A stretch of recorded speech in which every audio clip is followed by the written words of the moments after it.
in the name of Allah who is Rahman and Rahim. Assalamu alaikum friends, welcome you all to our channel Learn with Maria. I hope you all are doing good.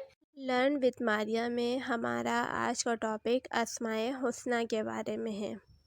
اللہ تعالیٰ کے ناموں کو اسماء حسنہ کہتے ہیں۔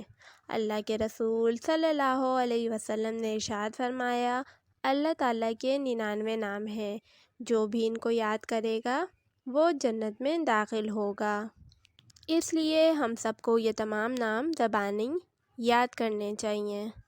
العفو بہت زیادہ معاف کرنے والا وہ مبارک ذات ہے جو اپنے بندوں کے گناہوں کے نتائج کو ان سے دور کرتا ہے، یعنی ان سے چشم پوشی کرتا ہے۔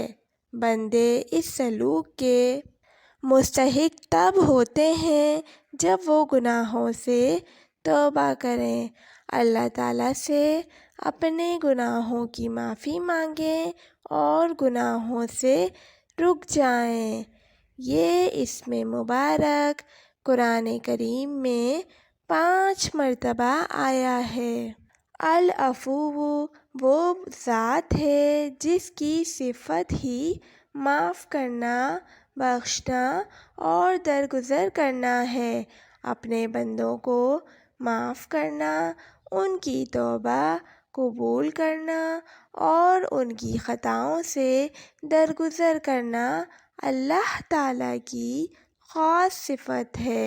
ہم سب جس طرح اللہ تعالیٰ کی رحمت اور کرم کے محتاج ہیں، اسی طرح اس کی مغفرت اور معافی کے بھی محتاج ہیں۔ اللہ تعالیٰ نے ہر انسان سے مغفرت اور معافی کا وعدہ کیا ہے۔ قرآن کریم میں اللہ تعالیٰ فرماتا ہے، ترجمہ: اور یہ بھی حقیقت ہے کہ جو شخص توبہ کرے، ایمان لائے اور نیک عمل کرے، پھر سیدھے راستے پر قائم رہے تو میں اس کے لیے بہت بخشنے والا ہوں۔ اللہ تعالیٰ کا معاف کرنا ساری مخلوق کے لیے عام ہے۔ وہ سب کو معاف کرتا ہے۔ اگر وہ معاف نہ کرے اور گناہوں پر فوراً پکڑ لے تو زمین پر کوئی انسان بھی باقی نہ رہے۔ اللہ تعالیٰ خود بھی معاف کرتا ہے اور اسے یہ بات بہت پسند ہے کہ اس کے بندے بھی دوسروں کے قصوروں کو معاف کر دیا کریں۔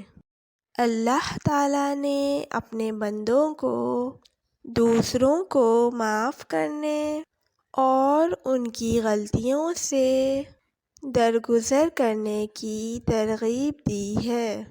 وہ چاہتا ہے کہ انسان اپنے ماتحتوں، دوستوں، رشتہ داروں اور دوسرے انسانوں کو معاف کر دیا کرے، جس طرح اللہ تعالیٰ ان کے قصوروں کو معاف کر دیتا ہے۔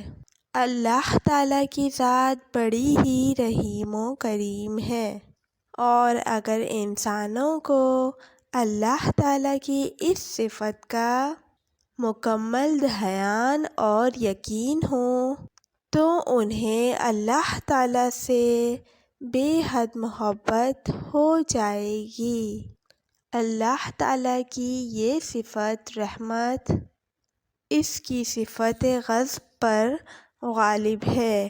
اگر انسان اپنے گناہوں کی وجہ سے اللہ تعالیٰ سے ڈرے اور اس سے معافی مانگ لے تو العفو نہ صرف یہ کہ گناہوں کو معاف کر دیتا ہے بلکہ اس کے ساتھ بے شمار انعامات سے بھی نوازتا ہے۔ لہٰذا ہمیں چاہیے کہ اپنے گناہوں کی معافی مانگ لیں، اس کے ساتھ ساتھ دوسرے انسانوں کے ساتھ بھی ہم عفو و درگزر کا معاملہ کریں اور ان کے قصوروں کو معاف کر دیا کریں۔ اگر آپ کو ہماری ویڈیو اچھی لگی تو لائک کیجیے، چینل پر نئے ہو تو سبسکرائب کیجیے۔ ملتے ہیں نئی ویڈیو